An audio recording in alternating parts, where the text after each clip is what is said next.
Hello ulit, Panda Fam.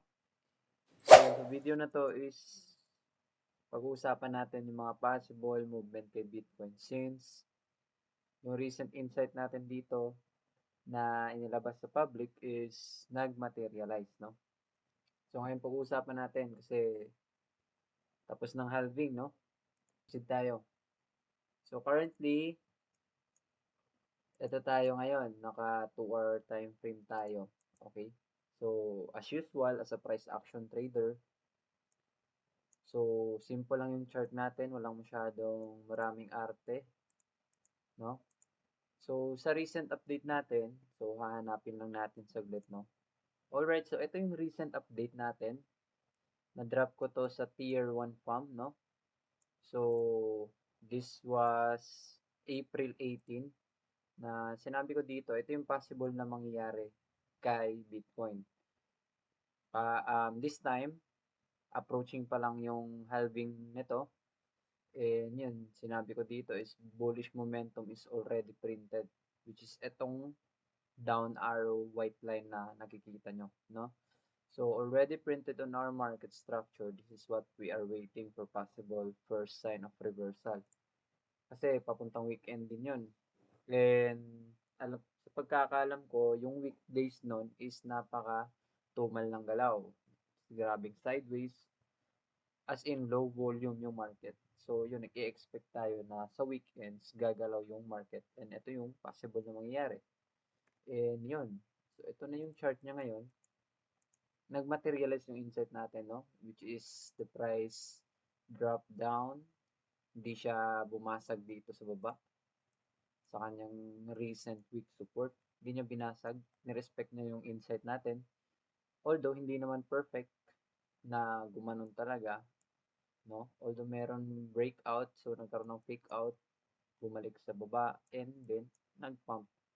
So, di mo naman kailangan maging perfect dito sa market since hindi mo talaga yan mapipredict inches to inches yung galaw ng market. So, yung importante lang dito, yung bias mo, no? Yung possible na mangyayari.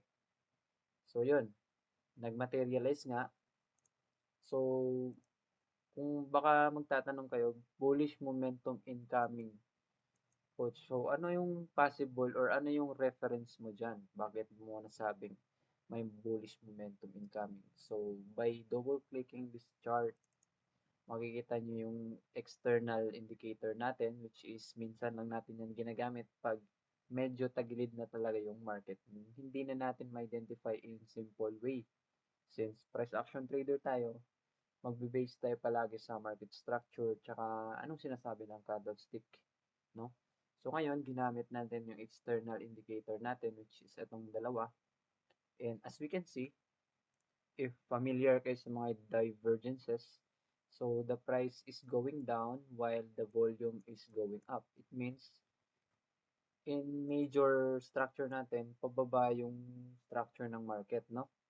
So, bakit mo nasabing may momentum na paparating na bearish naman yung main structure? Baka mag-dip pa, di ba? So, ayan, gagawan natin ng simple example para magets nyo yung point natin. Okay? So, sa structure na to, example, on Bitcoin, may dalawang basis tayo dito. Okay? So, 2 basis is enough. 2 or above. Basta wag lang isa, no? Or alone lang yung um, reference mo. Okay? So, first, check this week. Okay? So, if price action trader kayo, alam nyo na yung meaning nito. So, we have a very long week dito sa 59,646 level at biglang nag-pump yung market, quick recovery. So it means ayaw ng buyers na i-push pababa sa 59K, approximately 60K, let's say, para hindi na ano, no, kasi mayroon naman yung mga price fluctuations, no? So let's say 60K.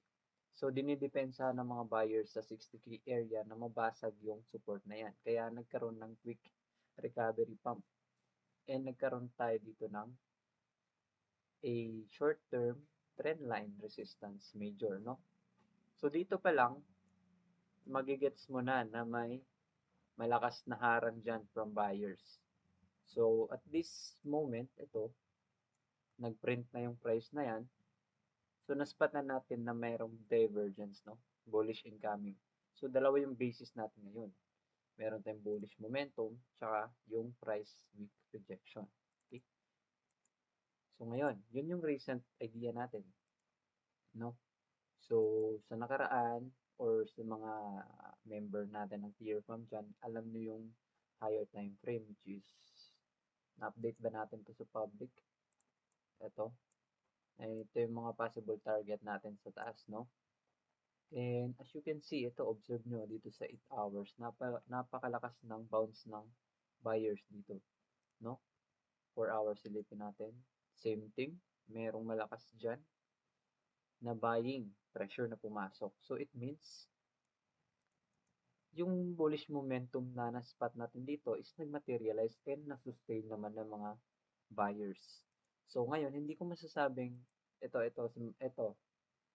Marami kasing nagko-comment na tuloy-tuloy na ba yan or babagsak ba yan?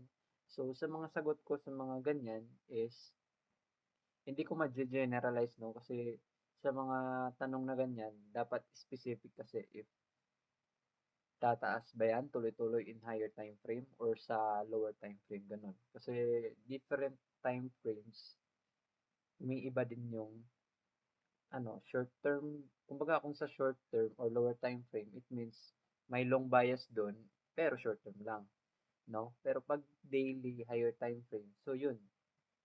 Kumbaga yun yung general bias mo na tuloy-tuloy pataas, okay? So sasagot ko diyan, kung in short time frame, possible tayo mare-reject or magre-retest dito sa PBR. Hindi natin masasabing yung price ganun, no, ganun, ganyan, straight lang pataas. So, pag ganun yung nangyari sa price ng Bitcoin, na puro na lang pataas, walang dump.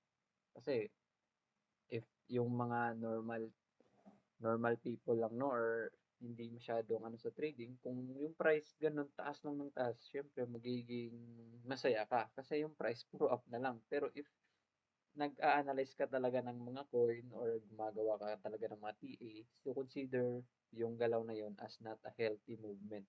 Although grabe yung pump, malakas yung momentum, pero consider yun na not healthy movement. Kasi alam niyo yung kasunod na mangyayari pag ganun yung price, pag ganito. Ang possible na mangyayari dyan, magkakaroon ng quick drop or parang yung tinatawag nilang kung familiar kayo sa rug pull, no? Na rug pull kayo. Kasi hindi na nga healthy yung galaw, no? So, yun. So, sa mga short term, ito yung structure ng Bitcoin ngayon. So, meron tayong imaginary short term resistance dyan. Obvious din naman, no? And nare-reject yung price dito. So, I expect na hindi siya siguro magtuloy-tuloy. Magkakaroon siguro ng mga small correction dito.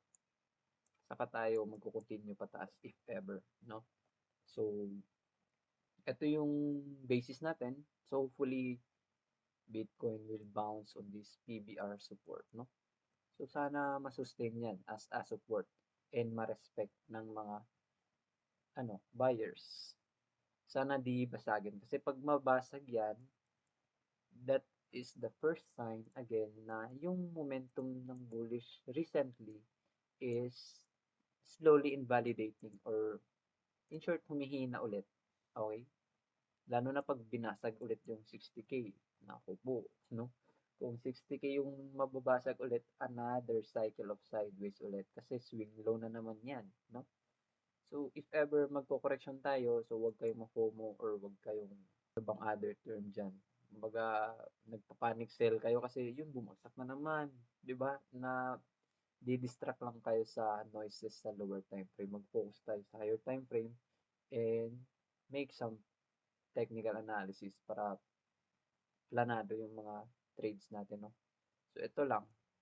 Ito lang muna yung gusto nating mangyari ulit. Kasi yung recently na nangyari, sumang-ayon naman. Yung gusto natin, no? So, ngayon, gusto natin, magko-correction muna konti sa PBR, saka tayo tuloy-tuloy. If ever naman yung price is tuloy-tuloy, I will expect na mare-reject tayo dito sa 67 area hanggang 68. area. So, if ever aggressive yung pump, so expect din natin na magko-correction siya hanggang dito. Around 63 to 64 so approximately, no, na price if aggressive. Okay? So, yun yung insight natin on lower time frame. Covered na yun 4 hour hanggang lower. So, silip lang tayo konti sa higher time frame kung ano yung nangyayari sa weekly. Okay? So, sa weekly naman, so masasabi ko, we are almost above on the recent resistance noong 2021 tsaka 2021 April tsaka November. We are almost above. Ayan, di ba? Flat natin. So, if yung price natin nag-consolidate above, so siguro dyan na natin masasabi na may malakas na momentum na papasok, no? And tapos na yung halving, expect natin yan na magpa-pump talaga yung price. Pero wag kampante tayo kasi possible pa rin na babagsak tayo dito sa level na to. Ayan. Around 48 and 52. Pero yung 48 for me is napakalalim na yan. Siguro, ayan, gawan lang natin ng range. Around that range. 55, no? Pero more likely, yung etong low, gawan na lang natin ulit ng ano. Ayan, para mas klaro.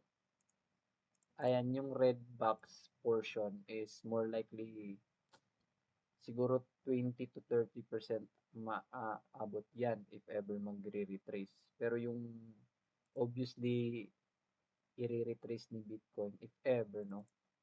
Yung yellow box na yan. Pero ito yung overall range for me. Yan. So, ano lang yan? Extensional reference lang natin para in case yung mga idea may invalidate sa lower time frame, at least dito sa video natin, aware kayo if saang next major support tayo magbabounce. Although itong level na to dito is PBR ko rin yan. So, as of now, malakas pa rin yung kapit ng buying pressure. Okay?